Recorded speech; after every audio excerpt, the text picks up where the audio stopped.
اور 4 آدمی ان کا کوئی عمل قبول نہیں ہوتا رمضان میں. ایک ماں باپ کا نافرمان، ایک مستقل شراب پینے والا، شراب کا عادی، ایک رشتہ داروں سے لڑنے والا، ایک کسی کے لیے دل میں نفرت رکھنے والا.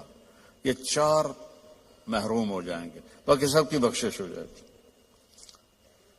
شب قدر میں کوئی جاگ رہا ہے یا سو رہا ہے، سب کی بخشش اللہ کر دیتا ہے سوائے 4 کے. ماں باپ کو تنگ کرنے والا،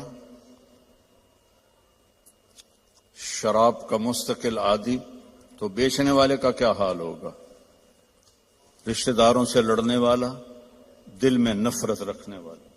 ایک ٹیشو پیپر دینا مجھے، میں آپ کو ایک لفظ کا مطلب سمجھاتا ہوں. ٹیشو پیپر ہے دینا.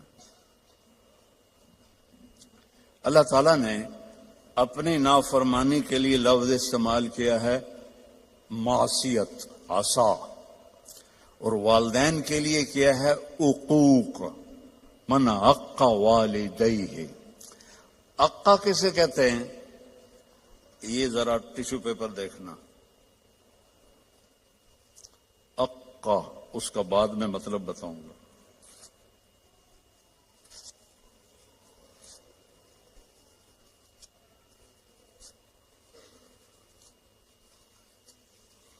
اب یہ جڑ سکتا ہے؟ کیسے پرزے ہو گیا ہے.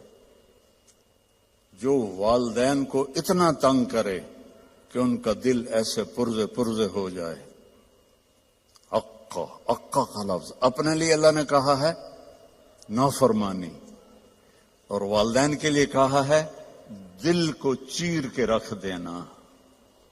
دل کو چیر کے رکھ دینا. اللہ کے واسطے اپنی ماؤں کی زندگی کو غنیمت جانو، اپنے باپ کی زندگی کو غنیمت جانو. ان کی کڑوی بھی سہ لو، ان کی میٹھی بھی سہ لو، تو آپ کے لیے جنت کا راستہ اللہ آسان کر دے گا. ایک آخری حدیث سناتا ہوں.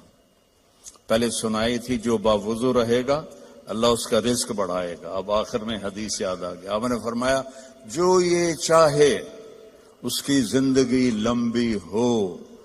کون نہیں چاہتا؟ 80 سال والا بھی کہہ رہا تھا دعا کرو اللہ حیاتی دے وے. پترا کرے دن بابا بس بھی کر اگاں جا، وہ پھر بھی کہتا ہے دعا کرو اللہ زندگی دے، صحت والی دے. ٹھیک ہے، کون نہیں چاہتا؟ جو یہ چاہے اس کی زندگی لمبی